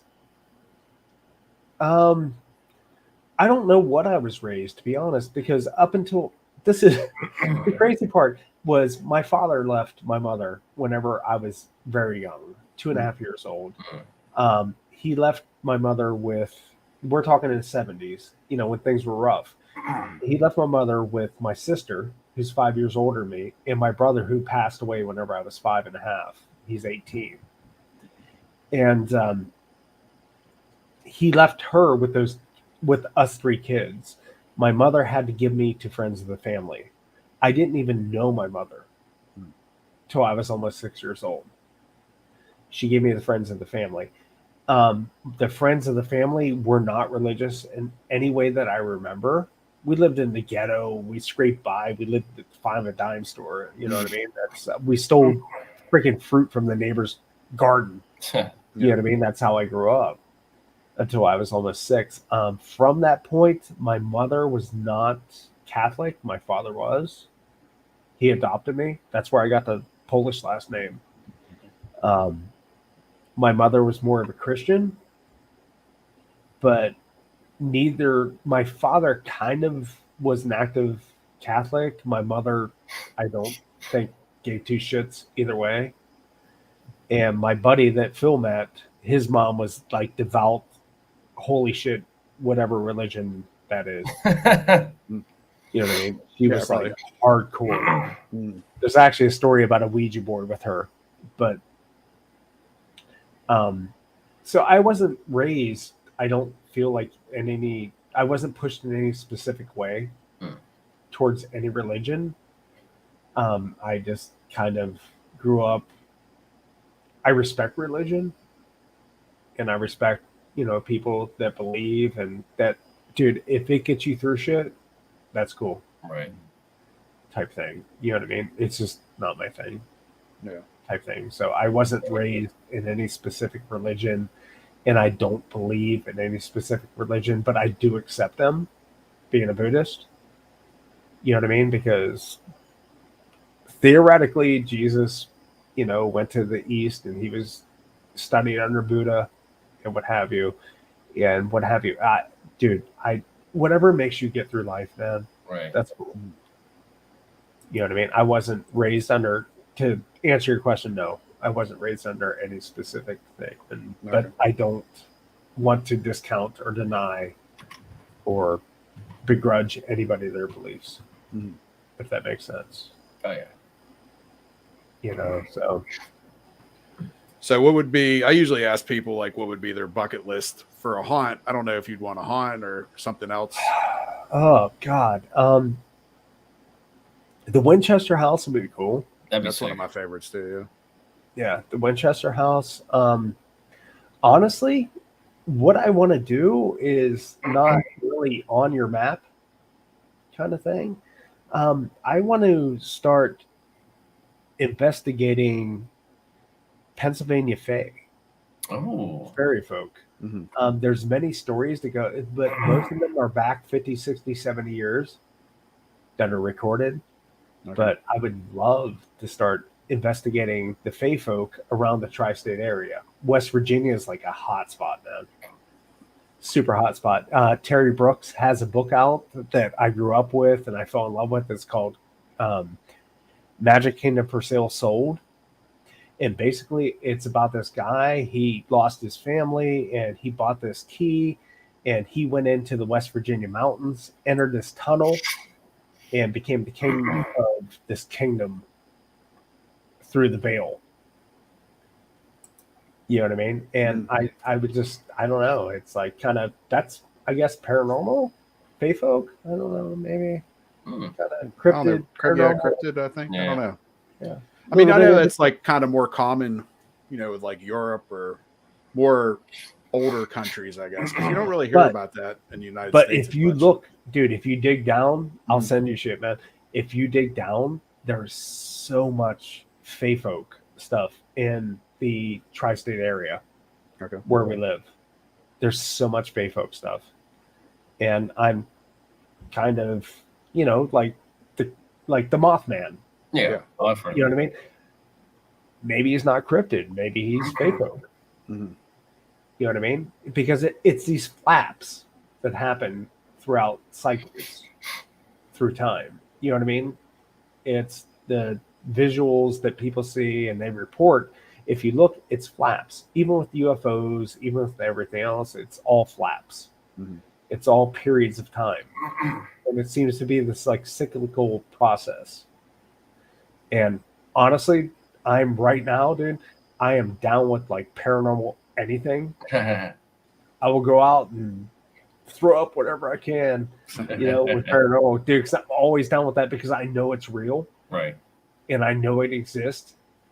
And I would love to have some kind of answer for it. So what do you think about like something like the Jersey Devil? You think that's cryptid then, or?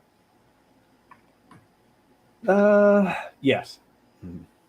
I think that's more cryptid. Okay. But like I said, I mean, fae folk. You're talking about the fae folk. You're talking about, an entity that is purportedly beyond our time. And you go through Europe and what have you. Of course, they have older incidences because it's an older society than we are. You know what I mean? Europe was here before America was here.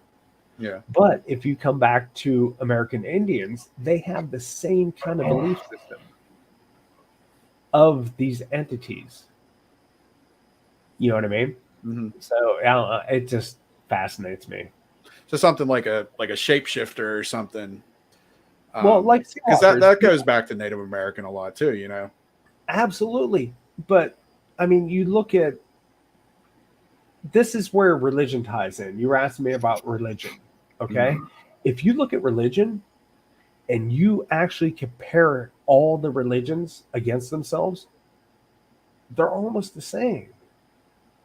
They have the same beliefs. Yeah. They have the same key, ideologies, the same 10 commandments. You know what I mean? Hey, Jen. They have like the same shit. It's not different. And that's what people need to understand. That it's not different. This isn't different. This isn't like different religions, different ideologies, different, experiences. This shit all ties in together. It does. Ezekiel on the wheel, the fire chariot. You know what I mean? If you look back to the Quran, you look back to, they have a spaceship in the freaking in their Bible. Yeah. You know what I mean? I can't remember what the hell it's called, but I remember I can see a picture of it in my head. But it's stop trying to tear shit apart. Try to put it together. You know what I mean? Try to put it together. And the paranormal, I promise you, the paranormal is going to be explainable with extraterrestrials or interterrestrials or interdimensionals, whatever you want to call it.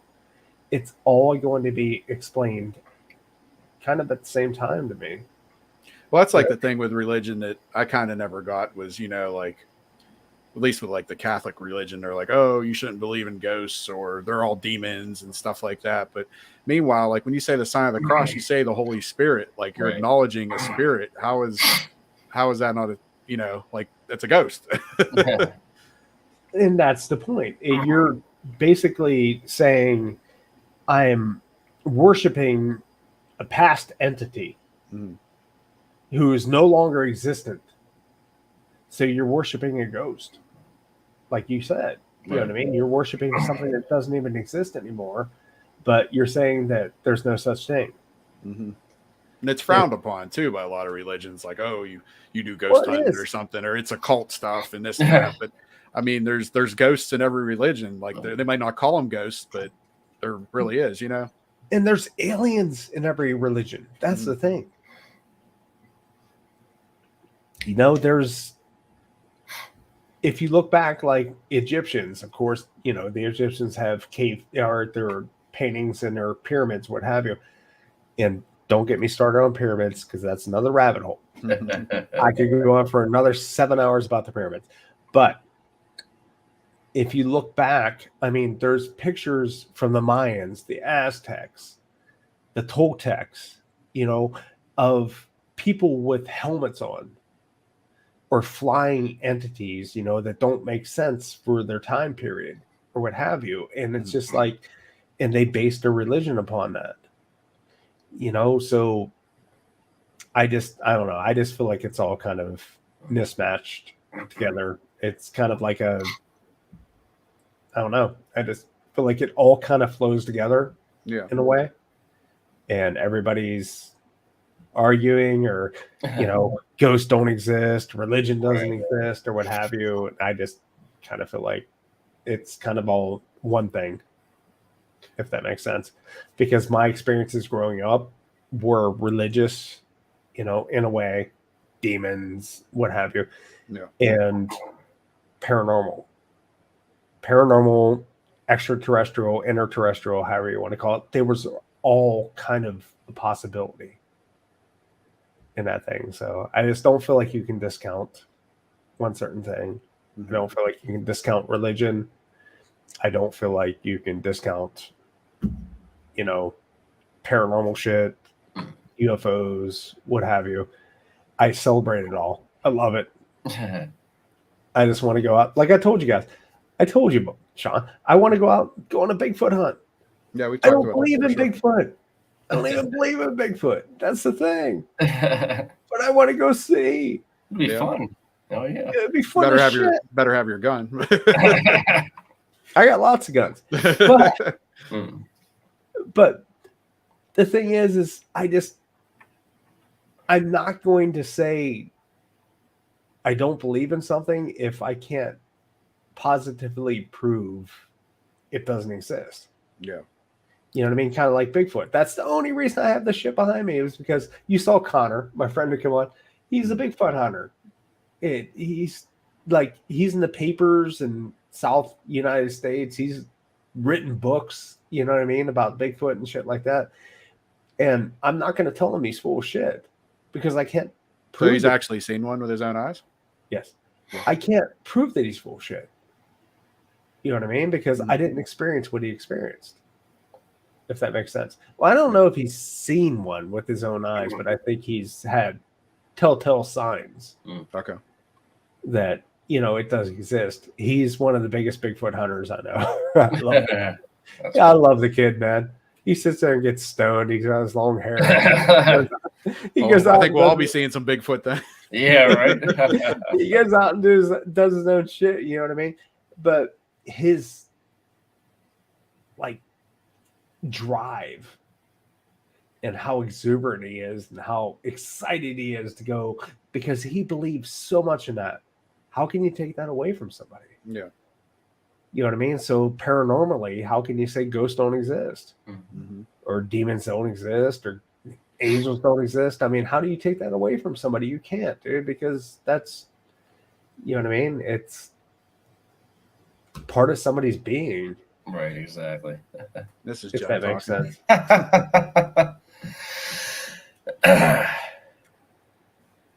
Well, that's why you have big guns. Yep. Hold on 1 second. Ready? Hold on. Uh-oh. Does it come back dressed as Bigfoot? Oh, gosh. That's a cool background there. That's why you asked Crowley. Oh, That's why you asked Crowley to come with you. that's cool.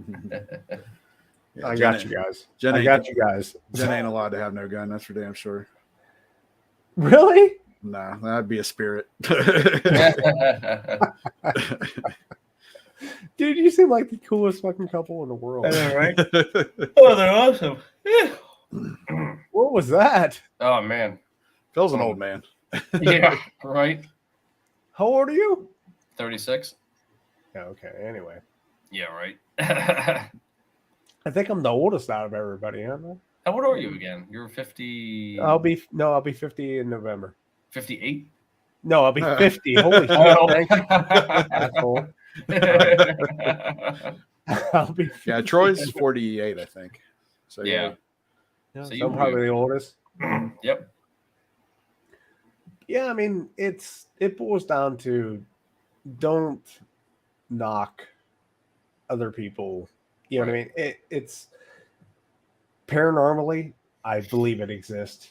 Yeah. Interdimensionally, extraterrestrially, I believe that exists as well. You know, as far as religion, I think that's encompassed Yeah. by the paranormal extraterrestrial thing, Right. if that makes sense. And it's funny I don't- because, like, I myself am a Christian, not as active as I probably should be, but I just think that, you know, the paranormal, anything of that nature is just amazing. It's fun, you know. It's like I can separate, you know, my personal beliefs with something like this and not get all butthurt about it. It's like, this is awesome stuff.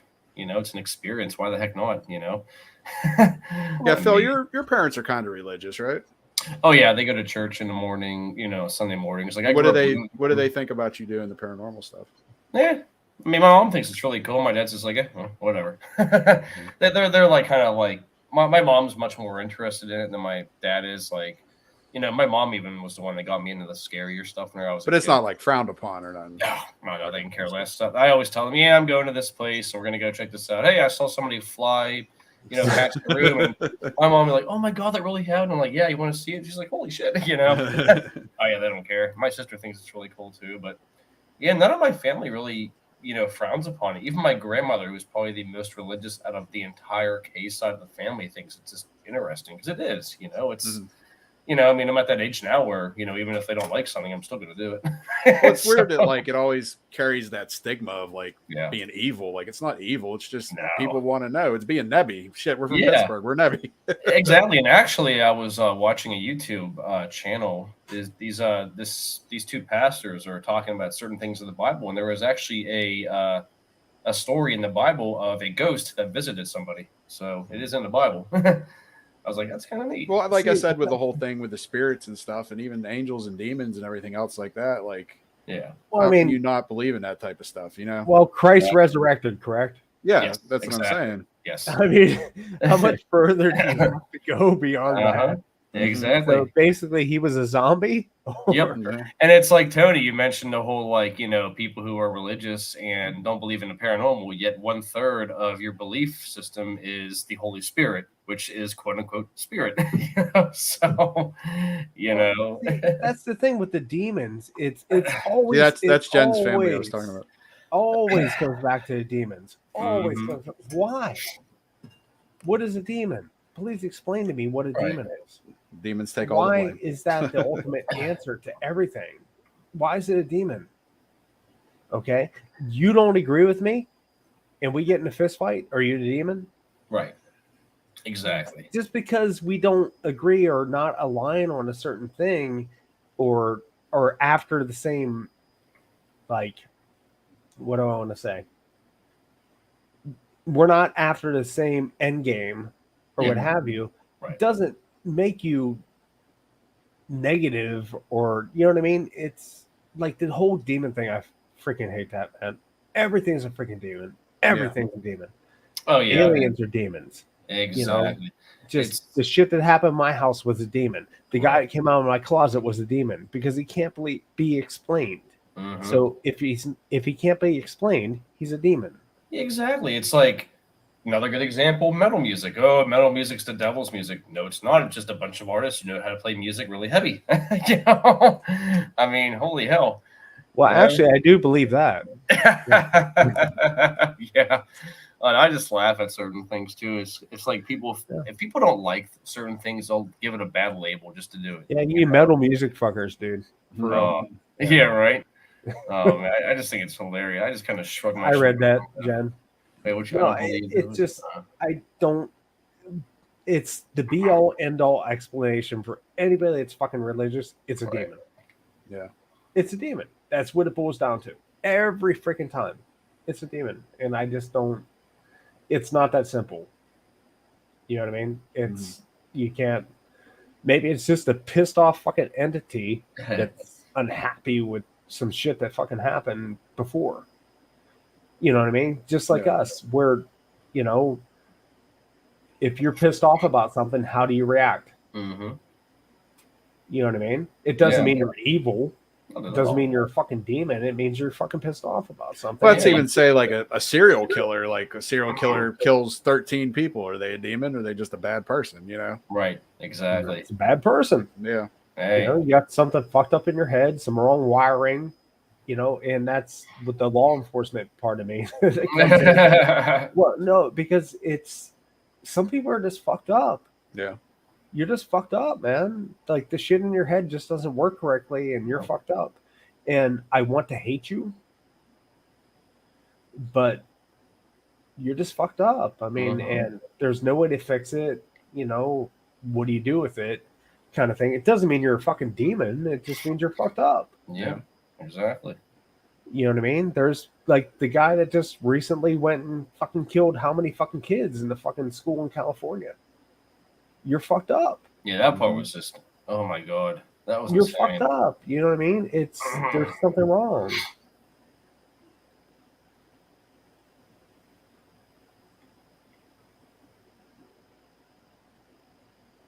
Oh, we're all reading it. I already read it before I put it up there. Oh, yeah. I did. That's so funny. That's so funny. No, and that's it's you have to understand. I mean, the thing is you have to understand, you know, where things are coming from, what they're coming from. Yeah, laughing my ass off. But you have to understand, I mean, you have to take a step back sometimes, you know, and not look at somebody like they're fucking crazy. Right. You know what I mean? Have to leave that window open that maybe they did see something. Maybe they did experience something. Maybe they did live an experience. Maybe they did. Maybe they're on some good drugs. Yeah. Oh, well, that too. I do have those. But you have to, like I said, I mean, I just hate people. I hate closed-minded people. Yeah. I don't want to say that because I'm a Buddhist and I shouldn't hate anybody, but I dislike closed-minded people. You know, and our experiences are our experiences. And you may have experienced that, you may not have experienced that, but I'm going to go and say you had that experience. And believe it and accept it and go with it. I mean, fuck it, man. We live a short life. Yeah. Hey. You know, it's like my past. I have a fucking crazy past with my house. Told you guys how many stories. There's another dozen stories through my house. You know what I mean? Am I fucking crazy? Was it due to high tension power lines? Maybe. It could be. Yeah. You know what I mean? There's scientific evidence that proves that, you know, that leads to that. But the shared experiences, that's where I find the difference. Well, that's like when we were even at Monroe House recently. Well, Phil, you weren't there, so I was going to say something to Phil, but he wasn't there. Thank you. But one of the rooms that we were in, I kept getting high EMF like all through, and I don't know what the hell. I guess it's probably electrical is where it was coming from, but I mean, what's to say that wasn't causing some of the hallucinations or never in that house, you know? True. But it's a similar shared experience. Like Phil was with me, with my best friend that I've been friends with since, Jesus, what, 35 years? Right. You met Robbie and his wife. You know what I mean? And we had we agreed this shit happened. You know what I mean? So at that point, if you've had that same experience with that particular person, how the fuck do power lines Right. Yeah. explain that? You know what I mean? We had the same fucking experience, dude. You saw the look on my friend's face. Oh yeah. Whenever I asked him, whenever I told him in front of you, I said, Robbie, did shit happen in my house? My friend was like, yep. Mm-hmm. And you fucking saw that. Oh yeah. That was a for real answer. Shit really happened. We experienced the same shit at the same time. Okay? How do you discount that? Right. Exactly. How do you discount it? Power lines? We saw the same shit. So we were both tuned into the same TV fucking channel at the same time. Mm-hmm. You know what I mean? Randomly. So I don't buy it, man. Right. Yeah. I don't buy it. I do believe that there could be, because like I said, I'm in photo sensor. I have an electronics degree. I do believe that there can be interferences due to electronic interference. Mm-hmm. But I don't believe that you could have the same amount of shared experiences in a certain place due to that situation. Right. Does that make sense? Oh yeah. Well, we're coming up around 2 hours. So I don't know, anything you want to plug, Tony? No, I'm good, man. I'm going to start my own channel up. I've been saying that for months and months and months. All my friends are pissed off at me. They're like, just do it, dude. Do it, man. Do it. We'll definitely come on as guests or whatever if you ever start it up. Hell yeah, man. It's I would like you guys to like actually be involved in my circle. Yeah, That'd for be sure. cool. UFO Garage, Paranormal Highway, Paranormal Chop Shop. I'll throw shit out there all day. Hell yeah. But I would love for you guys to be involved in that, man, because you're my people. Yeah, for sure. Like my son, like I told you, I sent you that text on or that message on. My son's like, these are your people. That's fucked up. Talking about our swimming video. Yeah. Oh, that was great. That was one of the fun. That was one of the best things I've ever Because done. I'll be the first person that, you know what I mean? Well, that's even like we didn't really even know you at Crescent, but we're all dancing up on the top thing, and you're up there dancing with us too. I was up there dancing with Phil. Me and Phil, man. Hell yeah, bro. That was good. I liked it a lot. That was fun. But thanks for coming on, man. Appreciate it. Absolutely. Yeah, let's spread out, man. Make this. Sure. I want you guys. Honestly, I want you guys to be a part of our circle that we have. Man. Definitely. Our paranormal, you know, what have you circle. We have. It doesn't. It's not just paranormal. It's, you know, ufology. It's everything. Love you guys to be a part of it, man. Okay. Heck yeah, definitely, dude. That'd be fun. Sure. So I'd like to get you guys on some other shit. That'd be cool. We'll have some fun, man. Fucking A. For sure. Loving it. All right. Well, have a good night. Thanks for coming on. Absolutely. All Love right, you guys.